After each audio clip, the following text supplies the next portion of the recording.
Good morning, ladies and gentlemen. This is Rafecal. I thought I had made a horrible mistake and realized that I didn't. So, we're going to continue on here. This is going to be the Kaiser Dragon fight, the final boss of the Dragon's Den Hidden Dungeon. There are apparently random encounters here, which is really obnoxious.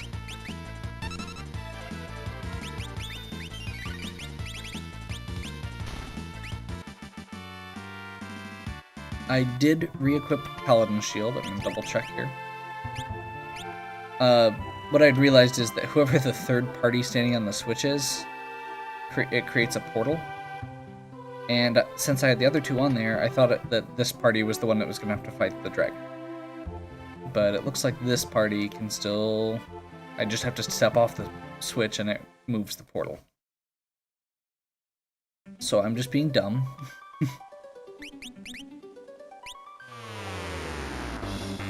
Okay.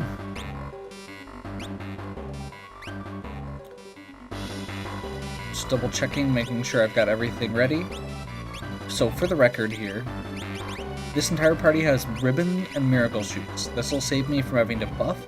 It prevents me from being debuffed. It blocks slow. It gives me a constant shell, protect, and regen, and prevents other status elements. Everybody has something that blocks or at least halves all elements. Minerva Bustier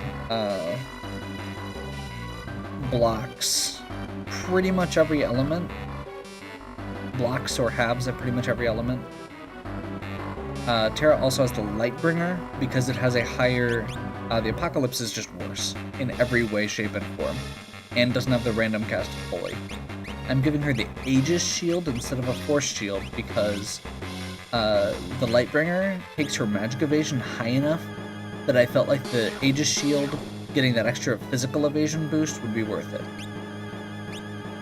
Celis is pretty much geared up the same, except for because Save the Queen has a lower magic evade, I went with a Force Shield. The Oborozuki is huge physical evasion, so Shadow's going to be able to survive physical hits, and Paladin Shield absorbs or negates every elemental magic. So, excluding stuff like Meteor, he's good. Realm has the Magus Rod, Force Shield, Cat Hood, and Behemoth Suit. She is the only one who doesn't have full elemental immunity to anything, but she takes half of everything.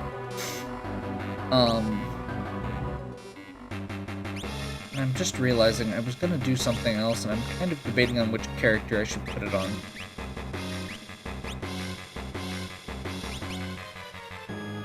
And I'm thinking Celis over Realm,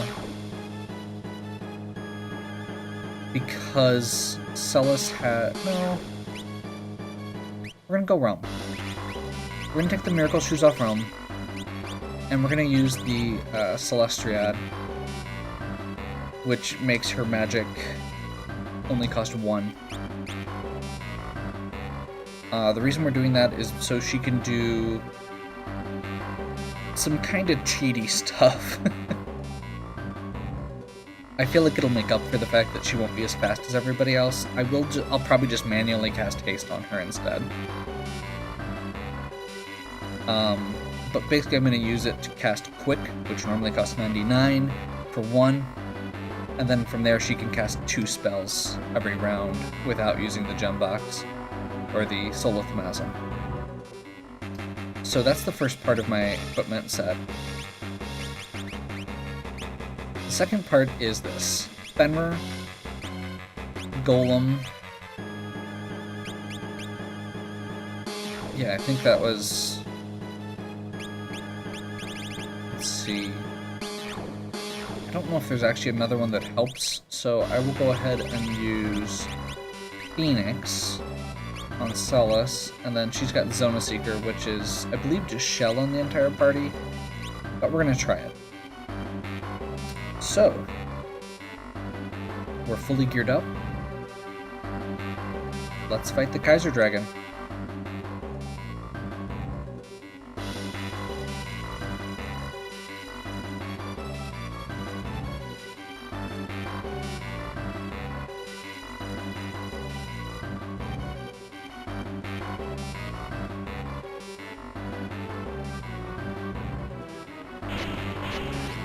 Okay.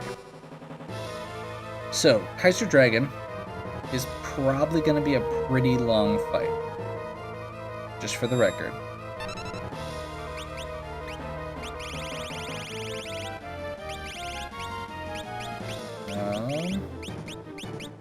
Does she seriously not have quick? Well, there goes that plan. I'm good at this, I swear. Okay, well, we'll start casting Re-Raise anyway.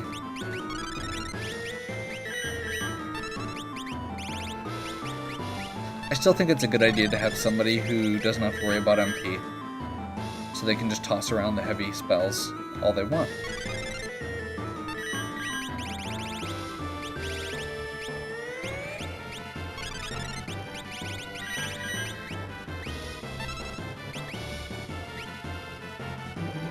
Okay, so it looks like his first step is water.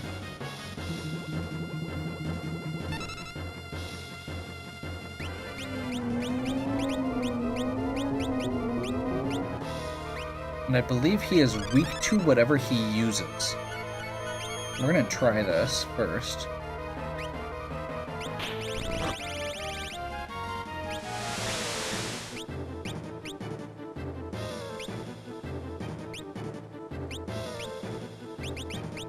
Come on.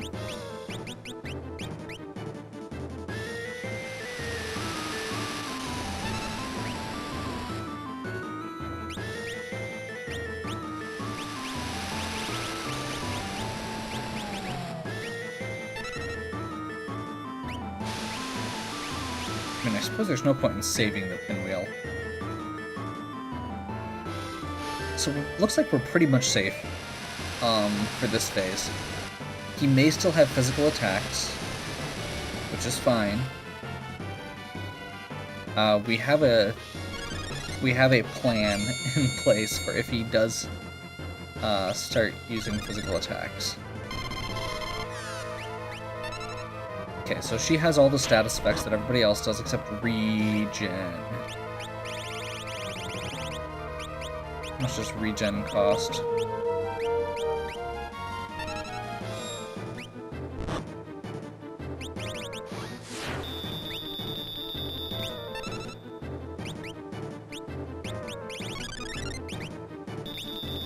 So we're gonna have to go through a total of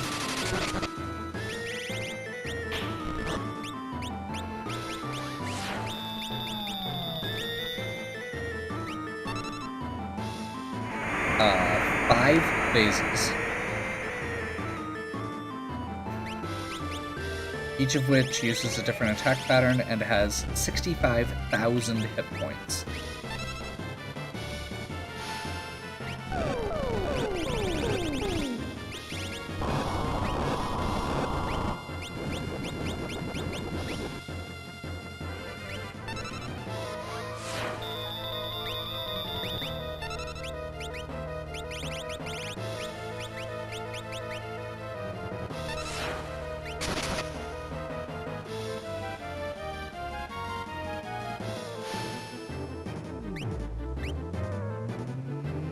Gonna start casting some Ultimas.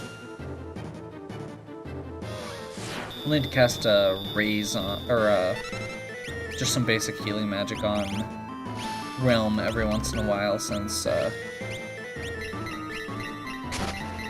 she doesn't absorb elements like everybody else does.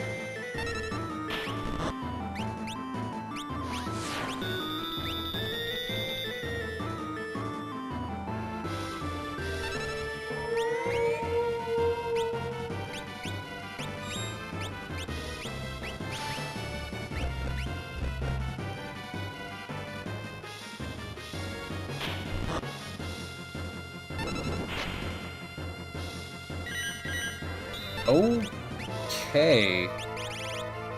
That was a thing.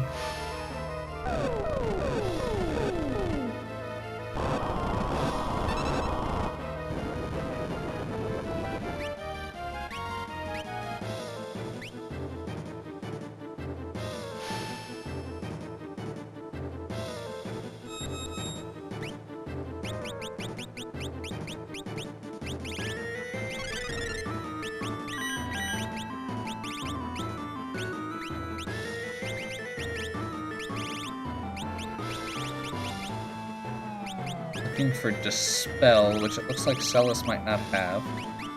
So we'll just go Flare.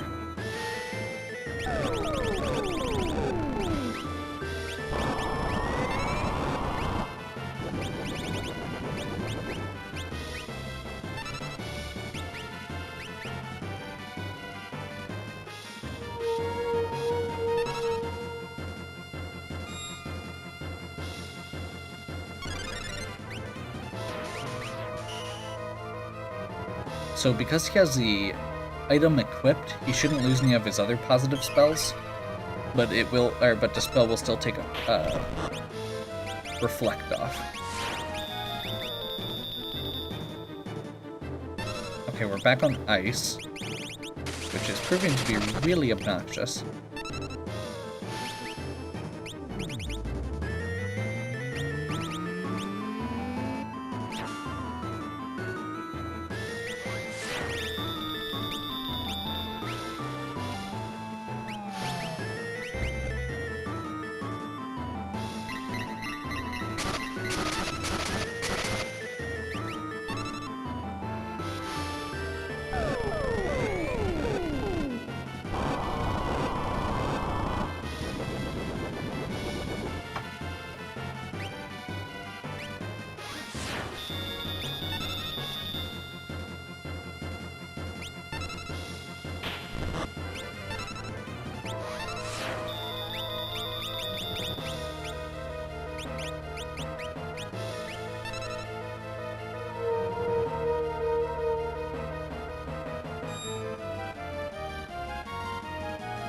I think I missed the R trigger there because of a little lag.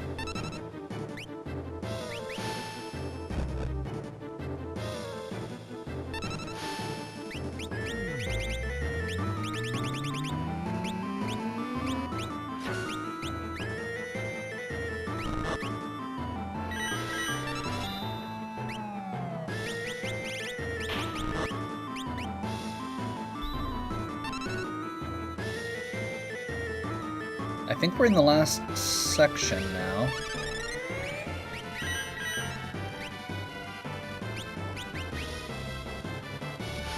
Judging by those effects.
Watch that row of magic evasion shields.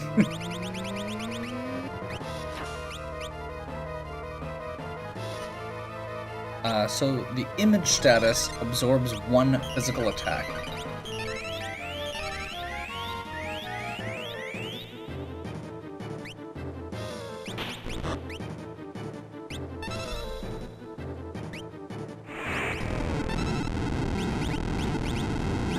Without the downside of Vanish.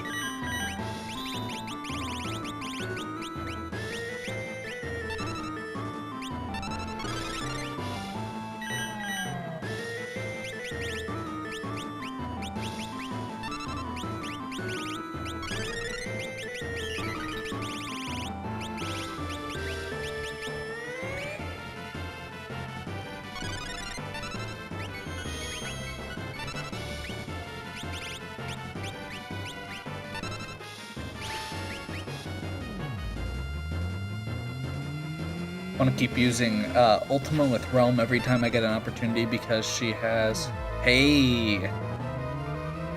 I believe that's his final counterattack. Either that or he just uses it. I guess we'll find out.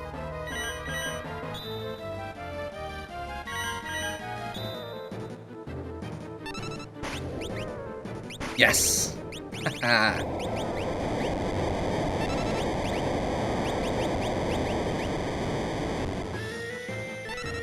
Okay.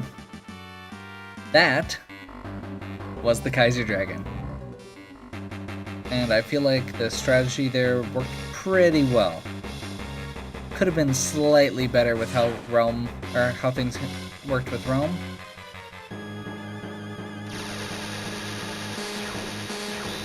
Get the final Magicite.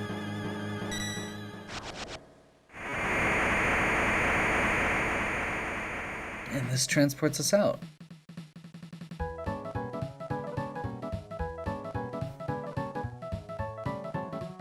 Build, face your final challenge. Island to the west of Mobliz where the souls of fallen monsters dwell.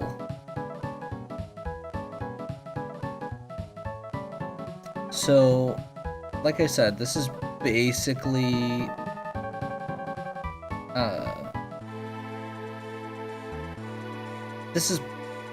that was the final challenge, really. There's 2 or 3 more little things that we can do that involve fighting stupid. There's another Atma weapon clone, and I think there's a boss at the bottom of the soul or at the shrine too, but I don't really care.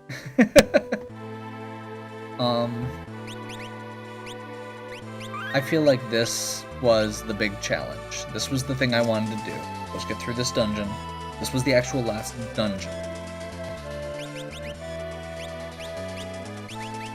I do want to take a look at Diablos real quick. So this gets a special attack. First of all, at level up, doubles your hit points for that level. Gravija reduces the hit points of all enemies by 7/8. And the actual summon of Diablos is even worse. It's like 15/16 of their hit points or something silly like that. You know what? Let's give it a shot. What's the worst that could happen? We're done. I want to summon it.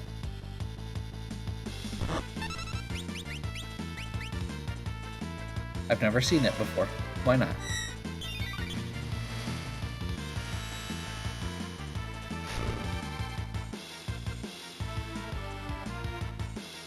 That was kind of neat.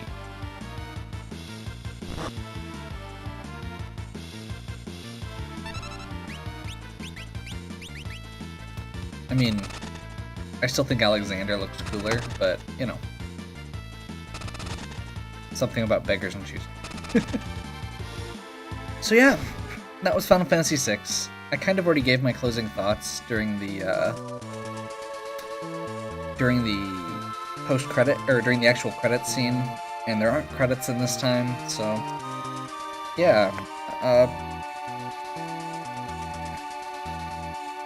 The downside of any dungeon like this is you get all this cool stuff, and then there's nothing really to do with it. Obviously, like I said, there's a couple more little minor challenge things, but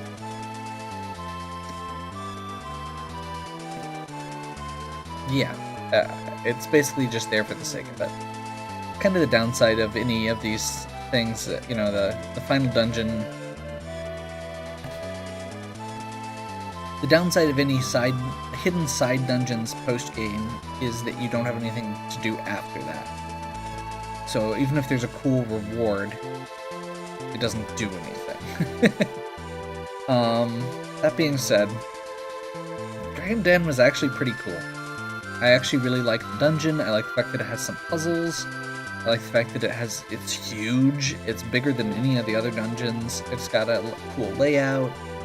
It's complex. You have to use multiple parties and actually use multiple parties. I mean, you kind of could do most of it with 2, but there's a few spots that required 3. And you could have that person back at base, covering your save point, and I liked it. The bosses were hit and miss. Some of them, there's 2 of them that were basically survival mode. The Bone Dragon and the Red Dragon, and both of those were kind of frustrating because you can't do anything. But I also think it's kind of cool to have that different twist on how you're... Basically, you can't use your normal tactics. You have to go outside the box. I like the fact that each of them made you go outside the box a different way. You know, you could... I mean, I guess the 4 images of the Ice Dragon were kind of the same as usual. The Red Dragon, you had to heal yourself. The Earth Dragon punished you for using Float, so you actually had to deal with his Earth effects. Which, by the way, my plan for that one was actually to use those Gaia Gear armors that I'd gotten way back in the day. Do 3 Gaia Gear and a Paladin Shield to negate Earth. Or to absorb Earth on all the characters except the Paladin Shield, who would just negate it. Obviously I didn't get a chance to do that. And then, let's see. The gold one that we just did, where you had to use... You're not supposed to be able to use magic against it because it uses Runic. We kind of cheesed that. We kind of cheesed several of them. You know, the Holy Dragon heals himself and casts a bunch of defensive spells, and cast Reflect on him to negate that.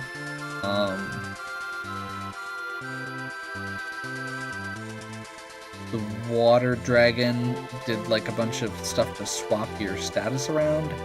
That one was actually really easy, and didn't feel like there was a bunch going on.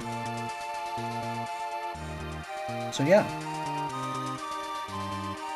I liked the fact that there was... Oh, and then the other one was the Storm Dragon had really high evasion. So you actually had miss chances on, like, everything. Except stuff that doesn't have miss chances. But yeah. I thought it was a neat idea, and it's one of those things that makes me realize... It reminds me of the potential in these kind of games. Because I like the fact... It makes me sad that there's not more of that in the regular game. It makes me a little frustrated at times, because a lot of the stuff with, like, the times where you would have to change your strategy, there's ways around it. I mean, the main 2 being, like, the Magimaster and the android that does the barrier change, or anything that does barrier change. But these more extreme ones were actually really, really cool. That being said, there was a lot of walking, and I do wish there was a little bit fewer random encounters. And I wish that the random loot, you know, there was a lot of treasure chests in there, and most of the treasure chests until the very end were mediocre. Like, the Mega Elixirs were appreciated. They didn't get used, but they were appreciated. The X Potions, I think I got like 3 or 4 X Potions during it. And the remedies, you know, that you could buy in the store. The Magus Robe that you can buy in the store. By the way, the Gao's Dueling Mask is by far the best helmet in the game. I'm actually really curious.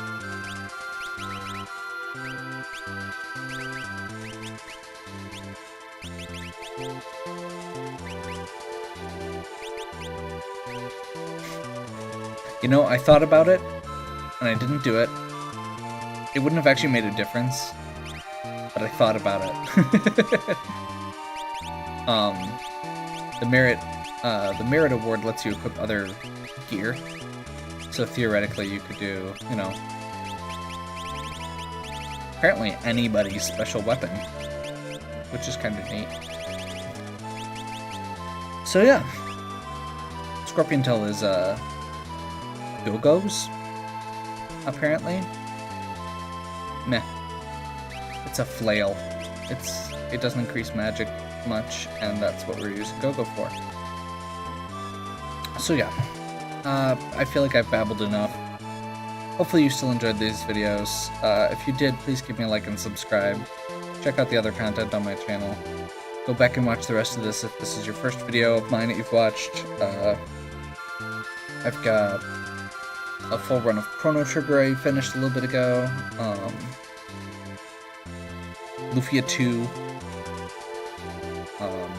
And I'm planning on picking up another JRPG after this. I do like them, but they are very time-consuming, and I'm not sure how much time I'm going to have to start another one right now. But I am going to go ahead and probably finish up a few of the other games I've been working on. If you have any questions or suggestions, please leave them in the comments. If you have another game you'd like to suggest, please leave that in the comments as well. And as always, have a good one.